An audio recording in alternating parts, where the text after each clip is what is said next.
The most gracious, the most merciful, जी students of 9th class, हम biology की branches को डिस्कस कर रहे हैं। जिस तरह कि आप लोग नोट कर रहे हैं कि डेली 2 या 3 दिन ब्रांचेस आप लोगों को एक्सप्लेन की जा रही हैं, तो इट्स मीन्स आपने इन ब्रांचेस को साथ साथ याद करना है। एक्सप्लेन करना हमारा काम है, लर्निंग वर्क आप लोगों का काम है। अब लर्निंग वर्क तब होगा जब आप लोगों के पास नोट्स अवेलेबल होंगे, इसलिए ऐसे स्टूडेंट्स जिन्होंने अभी तक नोट्स नहीं ख़रीदे तो वो कोशिश करेंगे वो नोट्स जल्द से जल्द ख़रीद लें, ताकि जो भी टॉपिक्स आप लोगों को एक्सप्लेन किए जा रहे हैं वो आप लोगों को साथ साथ याद हो जाएं। आज 3 ब्रांचेस यहाँ बोर्ड पर लिखी हुई हैं। एक है साइटोलॉजी, साइटोलॉजी का दूसरा नाम सेल बायोलॉजी भी होता है। एक ब्रांच यहाँ पे लिखी है फिजियोलॉजी, फिर एक लिखी है इकोलॉजी। इकोलॉजी का एक और नाम इन्वायरमेंटल बायोलॉजी भी होता है। अब सबसे पहले साइटोलॉजी।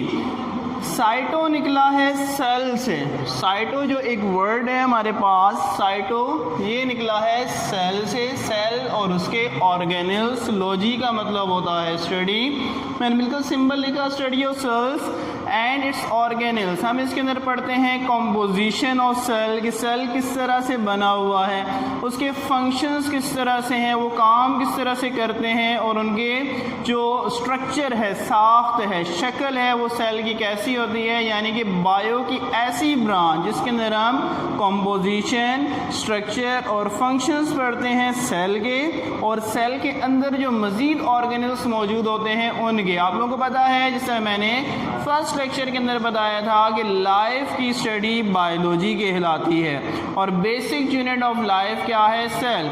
जितने भी लिविंग ऑर्गेनिजम्स हैं वो सारे एक या एक से ज़्यादा सेल्स पर मुश्तमिल हैं, और सेल के अंदर भी मज़ीद ऑर्गेनल्स पाए जाते हैं। जिस तरह अगर हम अपनी बात करें, हम इंसान हैं, हमारे अंदर दिमाग भी है, दिल भी है, गुर्दे भी हैं, फेफड़े भी हैं, यानी कि और बहुत सारे अज्जा मौजूद हैं। इसी तरह जो एक सेल है, सेल भी बेसिक यूनिट ऑफ लाइफ है, उसके अंदर भी मज़ीद ऑर्गेनल्स भी मौजूद होते हैं। सेल का भी अपना एक दिमाग होता है, सेल भी कुछ ऑर्गेनल्स की मदद से सांस लेता है, सेल भी खाता है, सेल भी पीता है, सेल के अंदर ये सारे अमल होते हैं। तो साइटोलॉजी बायो की ऐसी ब्रांच है जिसके अंदर हम सेल और उसके ऑर्गेनल्स की कॉम्पोजिशन पढ़ते हैं, उनका स्ट्रक्चर पढ़ते हैं और उनके फंक्शंस के बारे में पढ़ते हैं। तो अब उम्मीद है कि साइटोलॉजी आप लोगों को क्लियर होगी। आपने करना याद है, लेकिन एक्सप्लेन इसलिए किया जा रहा है कि आप लोगों को याद करने में आसानी हो और आप किसी को एक्सप्लेन कर सको कि आपने ये याद क्या किया है।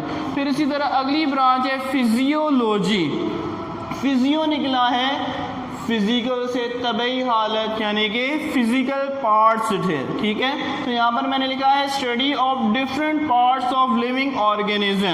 कोई भी एक जानदार है, एक लिविंग बॉडी है, उसके मुख्तलिफ जिस्म के हिस्सों का मुताला करना फिजियोलॉजी कहलाता है। मिसाल के तौर पर हाथ हैं, हाथों का कनेक्शन दिमाग के साथ किस तरह से है, अगर मैं बोल रहा हूँ, मेरा बोलना किस तरह से मुमकिन हो रहा है, ब्रेन के साथ किस तरह ज़बान अटैच हुई हुई है, या मैं देख रहा हूँ तो देख किस तरह से रहा हूँ। यानी कि एक लिविंग ऑर्गेनिजम्स के मुख्तलिफ पार्ट्स के बारे में पढ़ना, कि वो पार्ट्स किस तरह से फंक्शन करते हैं, आपस में किस तरह से अटैच होते हैं, एक पूरा मैकेनिज्म किस तरह से चल रहा होता है, ये सारा हम पढ़ते हैं फिजियोलॉजी के अंदर। इट्स मीन्स फिजियोलॉजी बायो की ऐसी ब्रांच है जिसके अंदर हम पढ़ते हैं study of different parts of living organism. Living organisms के मुख्तलिफ हिस्सों के बारे में हम इसके अंदर पढ़ते हैं कि वो सारे हिस्से किस तरह से अपनी कारकर्दगी दिखाते हैं, किस तरह से अपने फंक्शंस को परफॉर्म करते हैं। तो आप लोगों को फिजियोलॉजी भी क्लियर होगी। इसी तरह अगली ब्रांच है इकोलॉजी।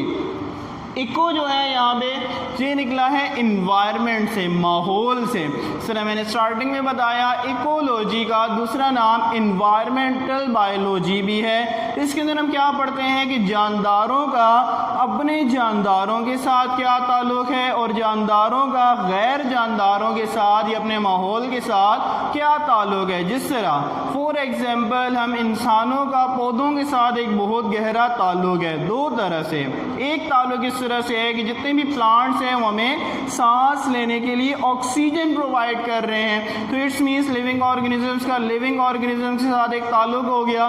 दूसरा ताल्लुक़ हमारा किस तरह से है कि प्लांट्स हमें फूड प्रोवाइड कर कर रहे हैं, हम जो खाना खा रहे हैं सारा पौधों के जरिए हमें मिल रहा है, ठीक है। तो लिविंग ऑर्गेनिजम्स का लिविंग ऑर्गेनिजम्स के साथ ताल्लुक हो गया। इसी तरह लिविंग ऑर्गेनिजम्स का नॉन लिविंग ऑर्गेनिजम्स के साथ क्या ताल्लुक होता है। मिसाल के तौर पर रोशनी हमें चाहिए देखने के लिए, हम सांस ले रहे हैं, हमें गैसेस चाहिए सांस लेने के लिए, ठीक है। ये सूरज की रोशनी हमें चाहिए, हवा चल रही है, पानी हमें चाहिए जिंदा रहने के लिए। तो लिविंग ऑर्गेनिजम्स का लिविंग ऑर्गेनिजम्स के साथ रिलेशनशिप या लिविंग ऑर्गेनिजम्स का नॉन लिविंग ऑर्गेनिजम्स के साथ रिलेशनशिप, ये कहलाता है इकोलॉजी। इसका दूसरा नाम है एनवायरमेंटल बायोलॉजी।